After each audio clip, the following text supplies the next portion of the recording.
اہم شخصیت ہے، وہ 94 سال کی عمر میں ہیں، اللہ تعالیٰ ان کی عمر میں برکت عطا فرمائے۔ وہ ہمارے مفتی اعظم ہیں، حضرت مولانا مفتی حبیب الرحمن صاحب خیر آبادی دامت برکاتہم۔ ان کی وجہ سے میں چاہتا تھا کہ جلسہ زیادہ دیر نہ چلایا جائے، لیکن دین کے لیے آپ دیکھ رہے ہیں فلسطین کے لوگ 4 مہینے سے نہیں سوئے، فلسطین کے لوگ اپنے حق پر لڑ رہے ہیں۔ اسی لیے ہمارے بھارت کی پالیسی، ہمارے بھارت کی، ہماری سرکار کی پالیسی بھی حق کے ساتھ ہے۔ ہمارے بھارت کی سرکار نے مدد فلسطین کے لیے بھیجی ہے۔ شروع میں جب مدد بھیجی جا رہی تھی تو یہاں کی سرکار نے مدد فلسطینیوں کے واسطے بھیجی تھی، کیونکہ اس دیش کی جو سنسکرتی ہے اور اس دیش کی جو پرانی روایت ہے، اس کی وجہ سے دیش کی پالیسی مظلوم کے ساتھ ہے، حق والے کے ساتھ ہے۔ تو دین کے لیے، اپنی ضرورت کے لیے جاگنا یہ کوئی بہت بڑی بات نہیں۔ آپ اندازہ کیجئے وہ مظلوم نہتے، وہ بیچارے 4 مہینے سے کس حال میں ہیں، اللہ تعالیٰ ان کی مدد فرمائے اور ظالم کا ہاتھ اللہ پکڑ لے۔ محمد الرسول اللہ صلی اللہ علیہ وسلم جو ہمارے اللہ کے انتم سندیش داتا ہیں، آخری پیغمبر ہیں، سب سے پہلا نبی، اللہ کا پیغام اللہ کے بندوں کو پہنچانے والا، ہم سب کے ابا حضرت آدم، جن کو ہماری پرانی بھاشا میں منو کہا گیا ہے، وہ تو سورگ اور جنت سے بھارت کی سرزمین پر اتارے گئے تھے۔ وہ سب سے پہلے انسان ہیں، سب سے پہلے نبی ہیں، اور وہ ہم سب ہندو، مسلم، سکھ، عیسائیوں کے ابا ہیں۔ اسی وجہ سے ہم سارے انسان ایک ماں باپ کی اولاد ہیں، کیونکہ حضرت آدم اور ان کی بیوی، ان کی پتنی حضرت حوا، وہ ہم سب کی ماتا ہیں اور وہ ہمارے پتا ہیں۔ اسی وجہ سے ہم کہتے ہیں ہندو، مسلم، سکھ، عیسائی آپس میں ہے بھائی بھائی۔ لیکن شیطان انسان کا دشمن ہے۔ شیطان کی وجہ سے ہمارے باپ، ہماری اماں حضرت آدم، حضرت حوا کو سورگ اور جنت سے نکلنا پڑا۔ شیطان نے عہد کیا تھا کہ جس کی وجہ سے میں سورگ اور جنت سے دھتکارا گیا ہوں، میں اس کی اولاد کو جنت سے بھٹکانے کی پوری کوشش کروں گا۔ اللہ سے عہد کر کے، وعدہ کر کے چلا ہوا ہے۔ شیطان انسانوں کے پیار کو برداشت نہیں کرتا، وہ انسان کو نقصان پہنچانے کی ہر ممکن کوشش کرتا ہے۔ اللہ نے اپنی کتاب میں فرمایا ہے کہ اے لوگو، تم امن اور شانتی کے طریقے میں مکمل طور پر داخل ہو جاؤ اور شیطان کی پیروی نہ کرو۔ شیطان تمہارا کھلا ہوا دشمن ہے۔ شیطان انسان کا دشمن ہے، وہ کسی ایک مذہب والے کا دشمن نہیں، وہ تو حضرت آدم کی ہر اولاد کا دشمن ہے۔ وہ جن کو منو کہا گیا ہے، ان کی ہر بیٹی بیٹے کا دشمن ہے۔ اس لیے ہمیں اپنے دشمن کی بات پر نہیں چلنا۔ اگر انسان میں کوئی دشمنی ہوتی ہے تو آدمی اپنے مخالف کی بات پر نہیں چلتا۔ اگر مخالف نے کسی جگہ جانے کا کوئی راستہ بتایا ہے تو آدمی یہ سوچتا ہے کہ میرے مخالف نے جو راستہ بتایا ہے اس میں میرا نقصان ہوگا، اس لیے میں اس کے بتائے ہوئے راستے پر نہیں جاؤں گا، میں دوسرے راستے پر جاؤں گا۔ اللہ کہتا ہے اے انسانوں، شیطان تمہارا سب کا دشمن، کھلا ہوا دشمن ہے، اس لیے ہمیں اس کی پیروی نہیں کرنی چاہیے۔ اللہ تعالی ہمیں اس کے شر، اس کے فتنے سے بچائے۔ میں نے قرآن کریم کی ایک آیت تو یہ پڑھی ہے، یا ایھا الذین آمنوا ادخلوا فی السلم کافہ، یہ خطاب تو اللہ کا ایمان والوں کے لیے ہے کہ اے ایمان والو، مذہب اسلام میں پورے کے پورے داخل ہو جاؤ، پھر شیطان کی پیروی مت کرو، شیطان تو تمہارا دشمن ہے۔ دوسری آیت میں نے وہ پڑھی ہے جس میں خطاب اللہ نے اپنے پیغمبروں کو کیا ہے، پیغمبروں کو، رسولوں کو کیا ہے۔ دنیا میں رسول کتنے آئے، نبی کتنے آئے؟ 1,00,000 سے زیادہ آئے ہیں، ان کی تعداد ہمیں معلوم نہیں، بس حدیث پاک سے اتنا اندازہ ہوتا ہے کہ 1,00,000 سے زیادہ نبی آئے۔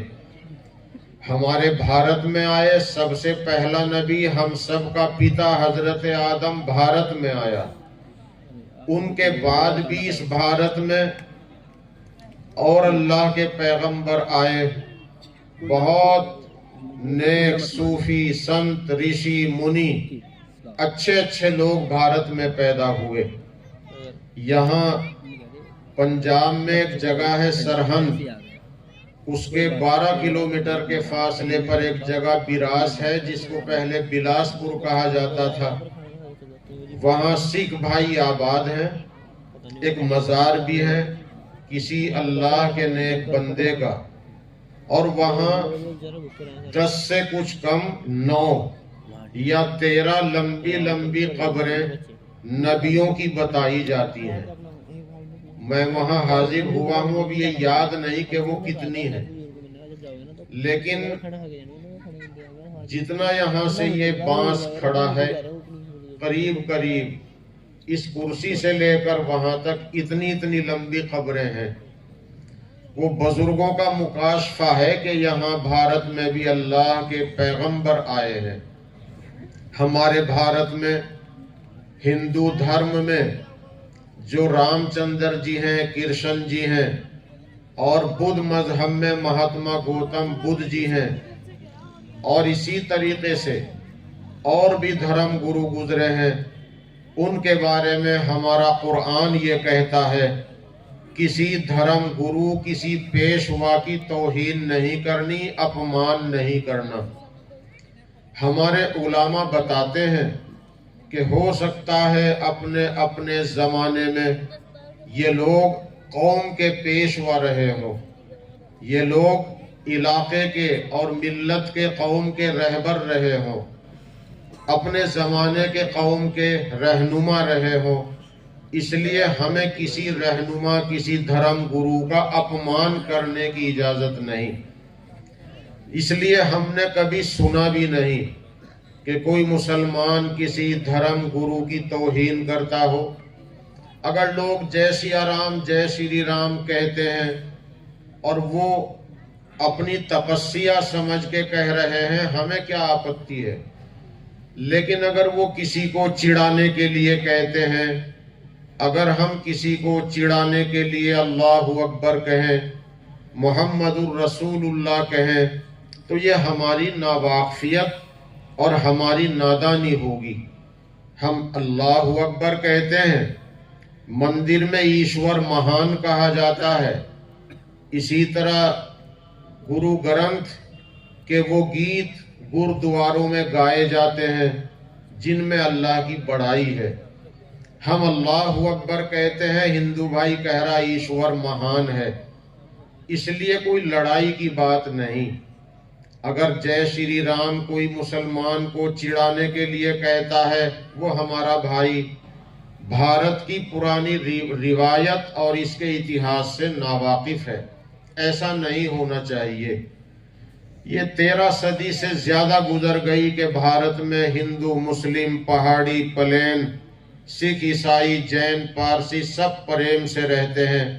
ہماری تو دعا ہے کہ اللہ پاک بھارت کے جھنڈے کو بلند رکھے اور بھارت کی پرانی جو سنسکرتی ہے اور جو پرانی تہذیب، پرانی پرمپرا ہے محبت پیار کی، خدائے پاک اس کو کسی کی نظر نہ لگنے دے اور اس محبت کی پیار کی فضا کو اللہ باقی رکھے۔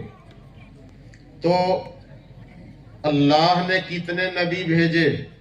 1,00,000 سے زیادہ، 1,24,000، 2,24,000، یہ تعداد کوئی گارنٹڈ نہیں ہے۔ اتنا ماننا ضروری ہے کہ اللہ نے 1,00,000 سے زیادہ نبی بھیجے، سب نبی سچے تھے، اور خدائے پاک نے حضرت محمد صلی اللہ علیہ وسلم سے یہ بات قرآن کے واسطے سے کہی ہے، منہم من قصصنا علیک ومنہم من لم نقصص علیک۔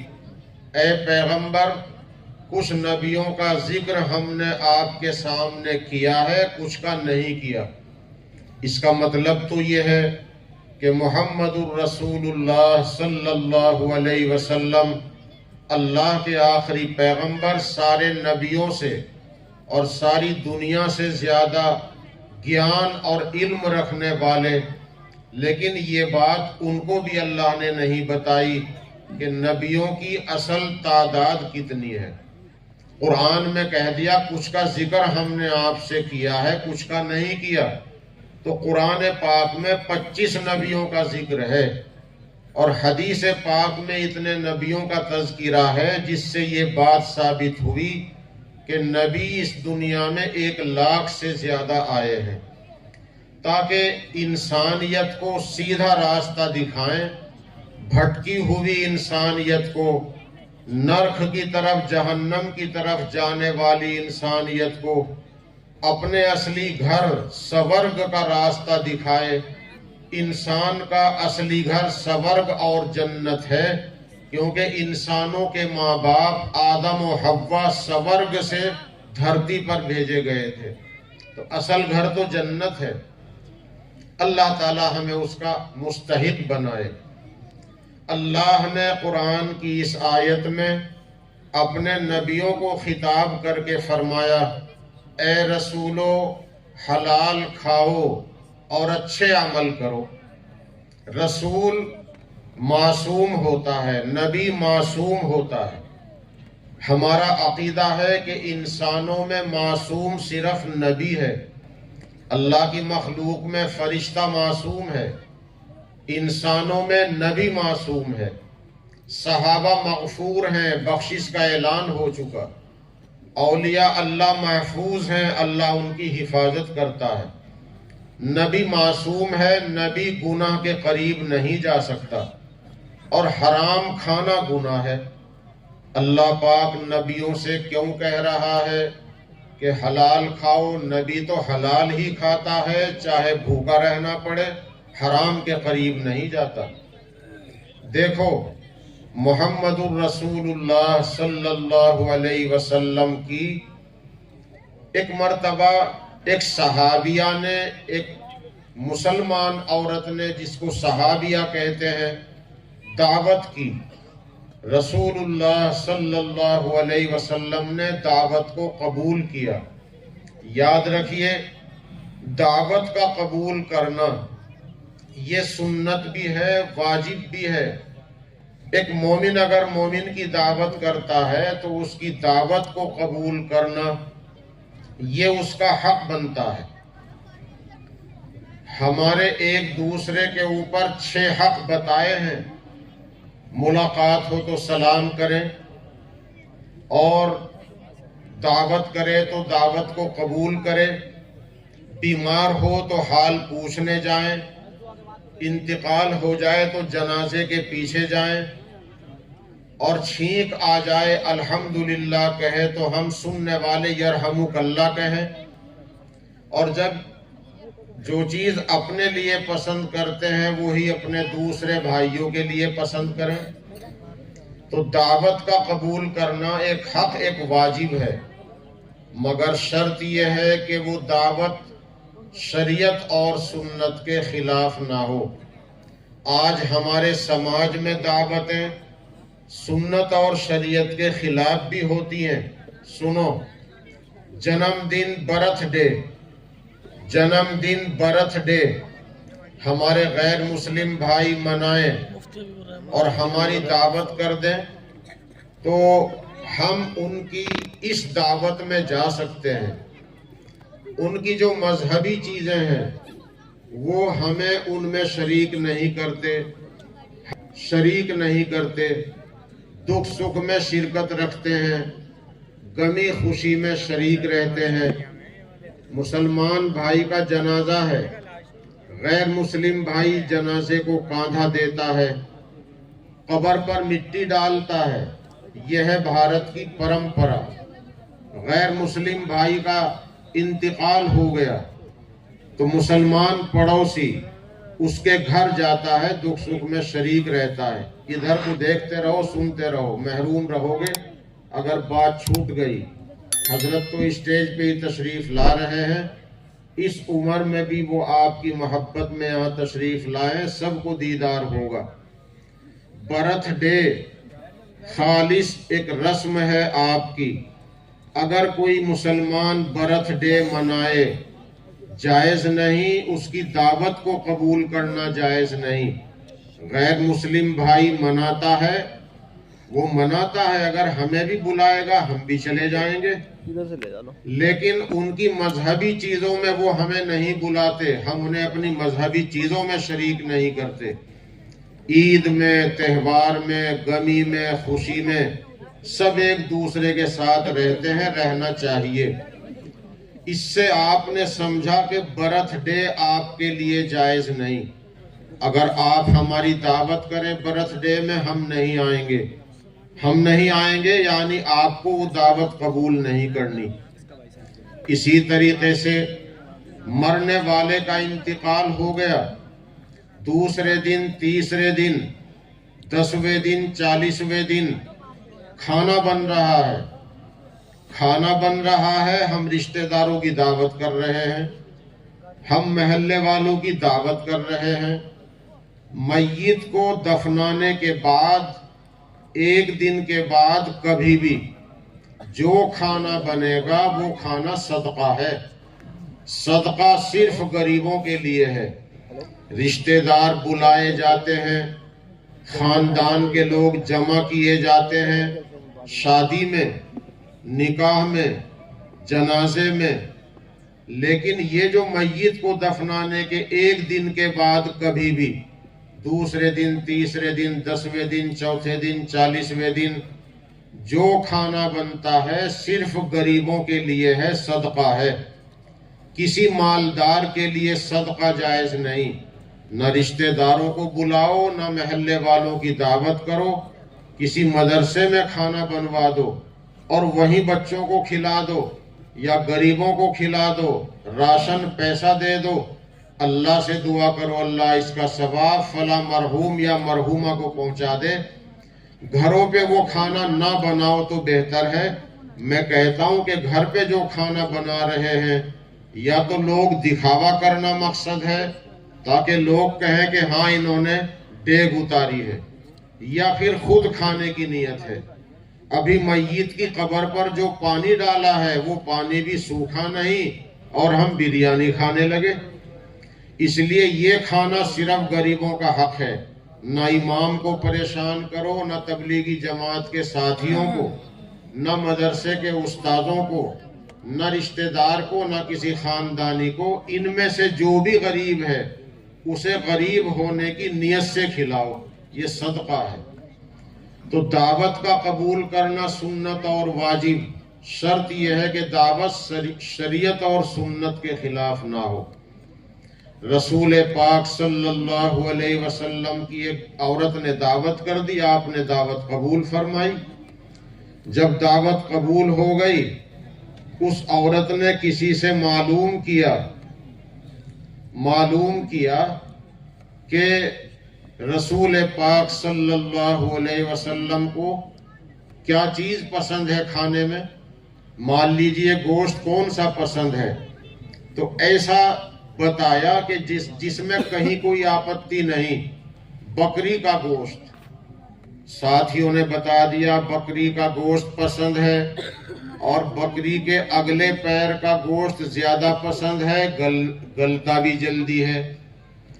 اس عورت نے محلے میں سے بکری خریدوائی اور شوق سے بکری کو ذبح کرا کے گوشت بنایا۔ رسول پاک صلی اللہ علیہ وسلم تشریف لائے، کھانا پیش کر دیا۔ نبی اکرم صلی اللہ علیہ وسلم نے پہلا لقمہ منہ میں رکھا تو آپ نے بوٹی چبائی تو نگلی نہیں جاتی۔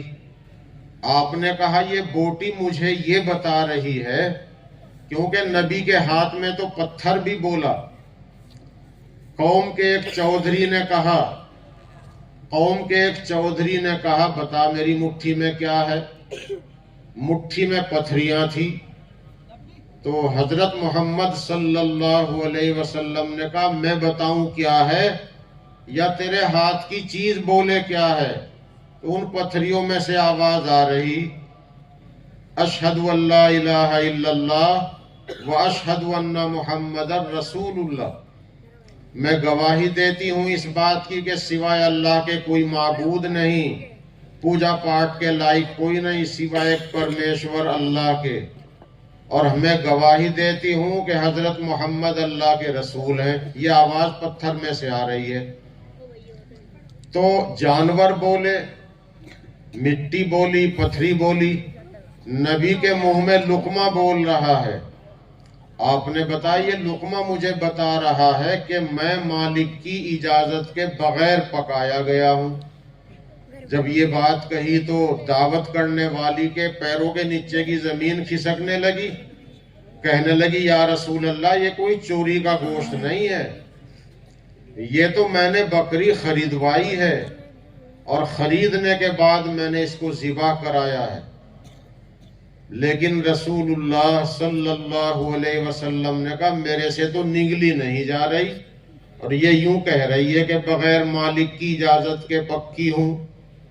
تو تحقیق کے بعد، انکوائری کے بعد پتہ چلا کہ بکری جس گھر سے خریدی گئی تھی، بکری بیچ دی تھی عورت نے، اور مالک تھا مرد۔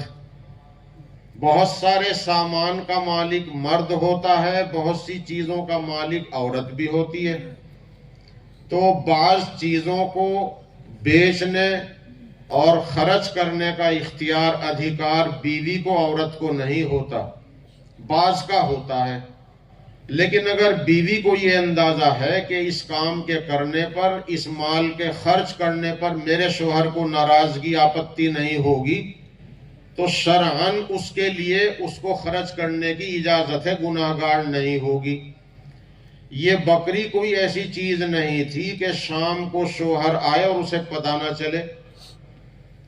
اگر یہ ایسی چیز ہوتی جیسے گھر میں سے گیہوں اٹھایا بیچ دیا، چاول اٹھائے بیچ دیے، تو شوہر کو پتہ نہیں چلے گا، ایسا کام کرنا جائز نہیں۔ لیکن بکری تو سامنے رہنے والی چیز ہے، عورت کو یہ اندازہ ہوگا کہ شوہر شام کو آئیں گے، بکری نہیں دیکھیں گے تو معلوم کریں گے کہاں گئی۔ اس کو یہ یقین تھا کہ جب میں بتاؤں گی میں نے نبی کی دعوت کی ہے اور میں نے بکری خرید، وہ ایک عورت نے نبی کی دعوت کی ہے، اس نے بکری خریدی ہے، میں نے بیچ دی، تو میرے شوہر کو آپتی نہیں ہوگی، کوئی اعتراض نہیں ہوگا، یہ سوچ کر اس نے بیچی تھی۔ ظاہر ہے کہ یہ بیچنا جائز تھا کیونکہ شوہر کو اعتراض نہیں تھا۔ لیکن محمد الرسول اللہ صلی اللہ علیہ وسلم کا مرتبہ دیکھو، ان کا مقام دیکھو، کہ اس بکری کا گوشت منہ میں رکھتے ہی کہہ رہے ہیں کہ یہ بوٹی مجھے بتا رہی کہ میں مالک کی اجازت کے بغیر پکائی گئی ہوں، مجھ سے نہیں نگلی جائے گی۔ یہ گوشت کچھ قیدی لوگ ہیں، وہ قیدیوں کا کھانا بھی ہمیں ہی انتظام کرنا ہے، ان کے لیے بھیج دو، مجھ سے نہیں کھایا جائے گا۔ حرام نہیں تھا، حرام ہوتا تو قیدیوں کے لیے نہ بھیجتے، لیکن نبی کا مقام اتنا اونچا ہے کہ وہ گوشت آپ سے نگلا نہیں گیا۔ ایسے پیغمبر کو اللہ پاک کہہ رہا ہے حلال کھاؤ، اچھے عمل کرو۔ نبی تو حلال ہی کھاتا ہے۔ میں اور باتیں آپ کو بتا سکتا تھا اللہ کی توفیق سے، مگر اب مجھے اچھا نہیں لگتا کہ حضرت مفتی صاحب کی پیرانہ سالی اور ان کے بڑھاپے کی وجہ سے ہم ان کو اتنا جگائیں۔ بس اتنی بات کافی ہے کہ اللہ نے اپنے ایسے پیغمبر اور ایسے ہی نبیوں کو خطاب کیا ہے حلال کھاؤ، اچھے عمل کرو۔ نبیوں کو تو واسطہ بنایا ہے، نبیوں کے مادھیم سے، واسطے سے خدا ہمیں خاص طور پر مسلمانوں کو اور ساری انسانیت کو کہہ رہا ہے کہ اے لوگو حلال کھاؤ اور اچھے کرم کرو۔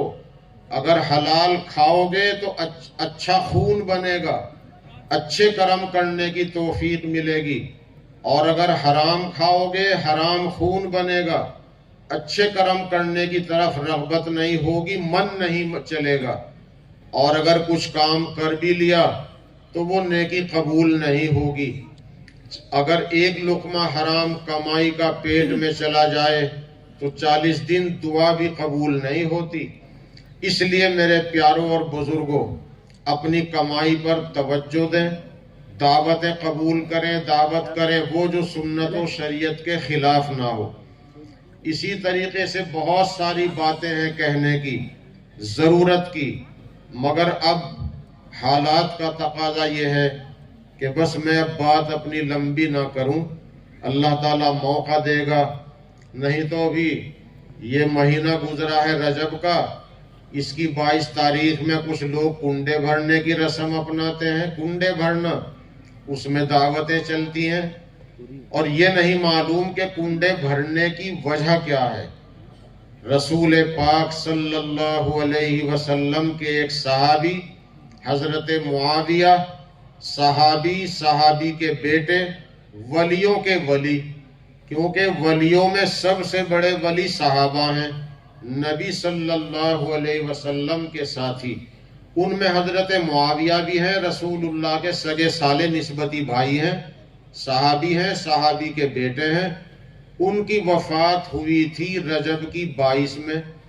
شیعہ حضرات نے ان کی دشمنی میں ان کی وفات پر خوشی منانے کے طور پر یہ کنڈے بھرنے کی رسم ایجاد کی تھی، مگر اپنے چالاک پن کی وجہ سے، تاکہ سنیوں کو پتہ نہ چلے اور یزید کو خبر نہ ہو۔ یزید نے تو بڑی سختی، بڑے ظلم کیے ہیں۔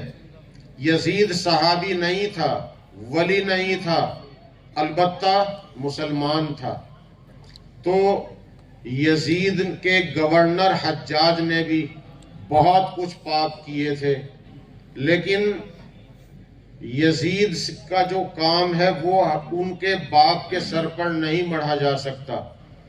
شیعہ حضرات نے ان کی وفات کی خوشی میں یہ رسم ایجاد کی، پھر اپنی چالاکیوں کی وجہ سے مشورہ کر کے یہ بات چلائی کہ ہم رجب کی 22 تاریخ میں امام جعفر صادق رحمت اللہ علیہ کی فاتحہ کرتے ہیں، تاکہ سنی لوگ بھی فاتحہ کے نام پہ کنڈے بھرتے رہیں۔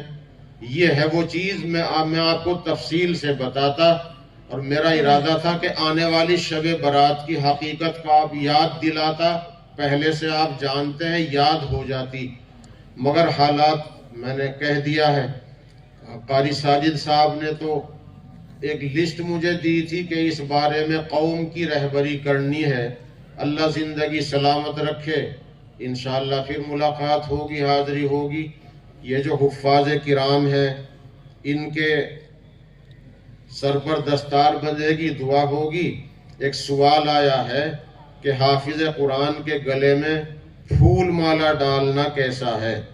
تو پھول مالا ڈالنے کی گنجائش تو ہے، لیکن نہ ڈالنا بہتر ہے، اور روپے کا ہار ڈالنا جائز نہیں، نہ دلہا کے گلے میں نہ حافظ قرآن کے گلے میں۔ روپے کا ہار ڈالنا جائز نہیں، کبھی کبھی پھول کی مالا ڈال سکتے ہیں، نہ ڈالنا بہتر ہے۔ اور یہ بچے ماشاءاللہ ان اپنے بچہ ہونے کی حیثیت سے تو اپنے اپنے باپ کے لڑکے ہیں، لیکن حافظ قرآن ہونے کی حیثیت سے پوری قوم کے بچے ہیں۔ اس لیے مفتی رئیس صاحب نے تو 10,000 سے کم کا سوال نہیں کیا، لیکن آپ سے تو سوال 100 روپے کا، 10 روپے کا، 1000 کا، 2000 کا، 5000 کا بھی کرنا تھا، کیونکہ بڑے پیسے میں برکت غریب کے تھوڑے پیسے سے ہوتی ہے۔ اور یہ ضروری نہیں کہ ان میں سے ہر بچے کا باپ مالدار ہی ہو۔ مالدار آدمی تو اپنے بچے کو مدرسے کی تعلیم زیادہ تر پڑھاتا بھی نہیں، وہ قدر نہیں جانتا۔ اس لیے یہ تو پوری قوم کے بچے ہیں، ان کے علم میں پوری قوم کا حصہ ہے جنہوں نے چندہ دیا ہے۔ انشاءاللہ قیامت کے دن یہ سب کے لیے سرخروئی کا ذریعہ بنیں گے۔ ان بچوں کے ان حفاظ کے باپ یہ نہ محسوس کریں لو جی ہمیں کھڑا کر کے کوئی رسوا کر رہا تھا، وہ تو آپ کو شاباشی دینے کے لیے مانگ رہے تھے، اور انہوں نے یہ کہا بھائی جیسی ہمت ہو خود بتاؤ۔ یہ بات الگ ہے، بھائی نے حوصلہ کر کے 21 کہہ دیا، کم زیادہ کہہ دیا، مگر کسی پر جبر نہیں کیا۔ باقی آپ سب ان کو اپنا بچہ سمجھیں، ان کے علم میں سب کا حصہ ہے، مدرسے کی امداد کریں۔ اگر 2,000 1,000 آپ سے مانگا جاتا تو شاید یہاں ڈھیر لگ جاتا۔ انہوں نے سمجھا ٹائم کم ہے، دوسرے مقرر کا بیان بھی ہونا ہے۔ اللہ تعالیٰ اپنے فضل و کرم سے ہم سب کو قبول فرمائے اور ہماری مجلس کو قبول فرمائے۔ باتیں بہت ساری تھی، میں بھول بھی گیا اور وقت بھی اجازت نہیں دے رہا، اور پرمیشن والوں کا بھی تقاضا یہی رہے گا کہ جلسہ آدھی رات سے پہلے پہلے ختم ہو جائے۔ پرشاسن والوں کے ہم شکر گزار ہیں کہ وہ ہماری رکشا سرکشا کے لیے کام کرتے ہیں۔ خدا سب کو ہدایت کے راستے پہ چلائے، دین کی دنیا کی بھلائی سے نوازے۔ وآخر دعوانا ان الحمدللہ رب العالمین۔